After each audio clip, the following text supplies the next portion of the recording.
This is a story I read about years ago, and for some reason I find myself thinking about it a lot lately.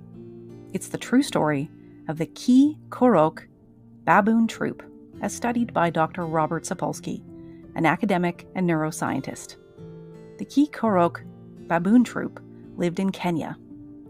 And in the words of Dr. Sapolsky, they were a pretty bog-standard primate community. The males were, however, quite aggressive in this baboon troop.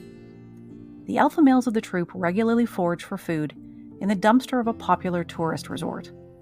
It was an easy and plentiful food source requiring minimal effort. Unfortunately, however, for the more aggressive males, one trip to the resort dumpster found them escaping with meat tainted with tuberculosis. As the more aggressive males and the leaders of this troop, they tended to eat first and more, and so these domineering males got the largest share of the tainted meat.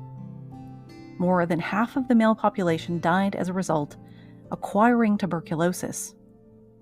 In the years before the outbreak, this particular baboon troop favored a certain kind of male behavior, one that was being aggressive, not particularly socially connected, and not engaged with the grooming and care of others. These hyper-aggressive males died out during that tuberculosis outbreak. Every single alpha male in the troop was gone.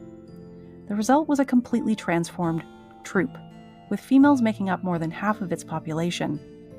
The surviving males in the troop, to use Dr. Robert Sapolsky's words, were, quote, good guys. They weren't aggressive jerks.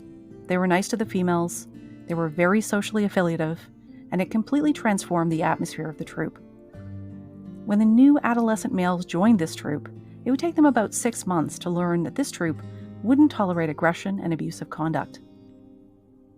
The expectation was that the males would spend more time grooming. They did not take their aggression out on females, and in Dr. Sapolsky's words, they were educated not to act like jerks. The culture in this troop remained 20 years later, according to Dr. Sapolsky. The baboons learned a different way to be in community and developed a new kind of culture through the ravages of disease outbreaks and the rebuilding of a community in its aftermath.